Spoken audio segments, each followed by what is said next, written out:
The day started like any other day. The sun came up, and birds began to sing their morning songs. But honestly, something was very wrong. The sky was not its usual morning blue. It was a deep, strange red, like the color of a ripe cherry. People woke up and looked out their windows. They rubbed their eyes, thinking they were still dreaming, but the red sky was real. It stretched from one side of the world to the other, a giant blanket of crimson light. No one had ever seen anything like it before. It was beautiful in a way, but it was also very scary. It felt like a warning. Soon, a message appeared on every screen. It was on televisions, on phones, and on big signs in the city. The message was simple and terrifying. It said that a giant asteroid bigger than any mountain was coming toward Earth. Scientists had only just discovered it. There was no time to stop it. The message said the world would end when the sun went down. Tomorrow would never come. For a moment, the world was completely silent. No cars moved. No one spoke. There was only the strange red light and the unbelievable news. It was too big to understand at first. Children were the first to break the silence. Some started to cry, holding on to their parents' legs. They asked questions that no one could answer. Why is the sky red? A little girl might ask her mom. Are we going to be okay? A boy might ask his dad. Parents hugged their children tightly. They tried to be brave, but their faces showed their fear. They whispered that everything would be all right, even though they knew it was not true. They had to be strong for their kids. They had one last day to be a family, and they wanted it to be filled with love, not fear. Across the city, people slowly started to move.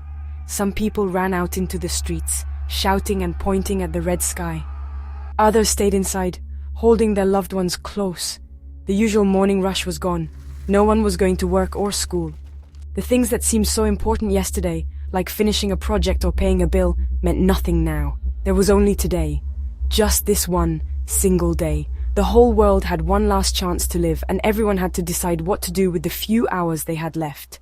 The big question was, what do you do when time runs out? As the morning went on, people started to make choices. They thought about what mattered most to them. For many, the answer was simple: family and friends. People left their homes to find the ones they loved.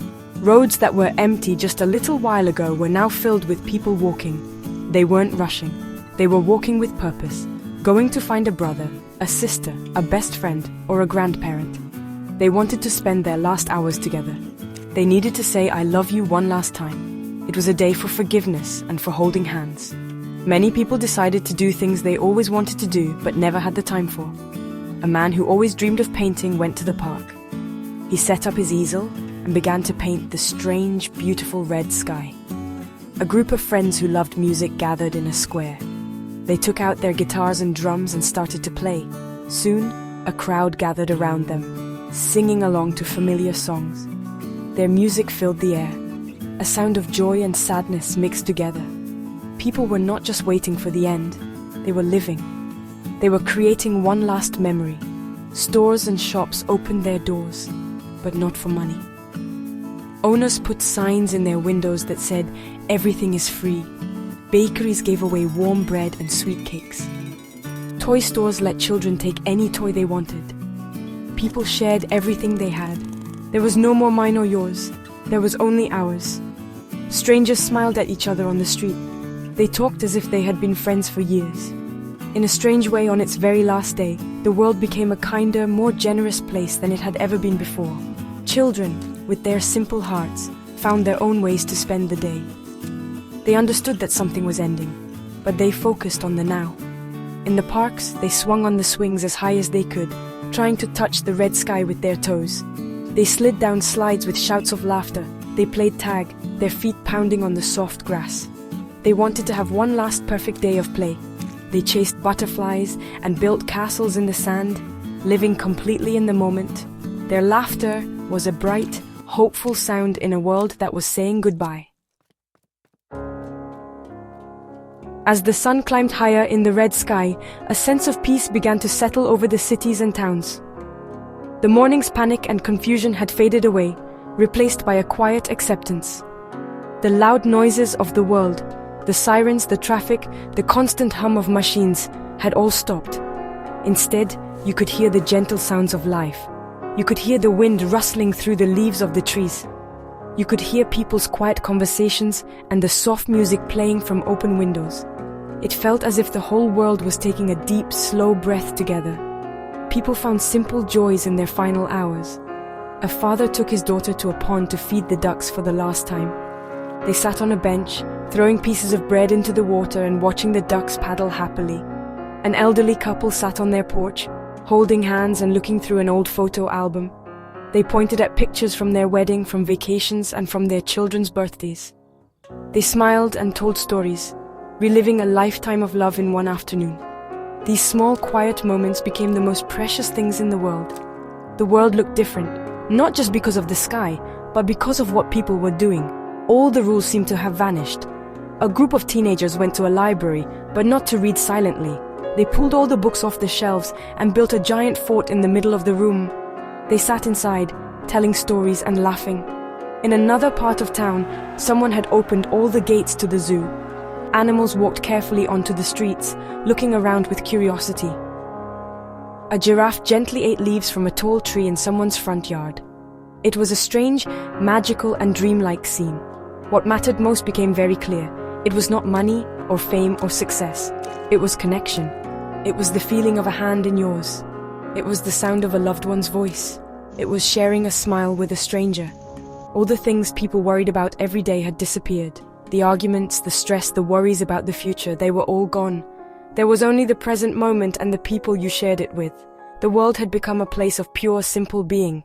People were just people, together at the end of it all. As the afternoon began to fade, the red sky grew even deeper, turning into a brilliant, fiery orange. The sun, which had been a white circle all day, started its slow journey down toward the horizon. This was the moment everyone had been waiting for, with a mix of fear and peace. This was the final sunset. Families gathered on hillsides and rooftops. Friends stood together on beaches watching the waves roll in one last time. No one was crying anymore. The time for tears was over. Now was a time for watching, for remembering, and for being together. People did not turn away from the end. They faced it. They wanted to see the last beautiful moments of their world. As the sun touched the edge of the earth, a hush fell over everyone. The world held its breath. The sky was a masterpiece of color, with streaks of purple and gold mixing with the orange and red. It was the most beautiful sunset anyone had ever seen. It was as if the world was giving one last gift, a final, breathtaking painting for everyone to see. It was a reminder of all the beauty that had existed. In those final moments, a powerful feeling washed over the people. It was a feeling of gratitude. They were grateful for their lives, for the good times and the bad. They were grateful for the taste of rain, the warmth of the sun, and the feeling of grass under their feet. They were grateful for love, for friendship, and for every small act of kindness they had ever received. They understood in that moment what a miracle it was to be alive at all. They had been given the gift of life on a beautiful, wonderful planet, and that was something to be thankful for. The story of the world ending tomorrow is just a story, but it holds an important message for us today. We don't have to wait for the sky to turn red to realize what truly matters. We can live every day as if it were our last. We can hug our families a little tighter. We can tell our friends we love them. We can share what we have and be kind to strangers. We can take the time to notice the small wonders around us. A beautiful sunset, a child's laugh, a good song. The end is not coming tomorrow, but our time is precious. Let's not waste it. Let's live with love and gratitude today and every day.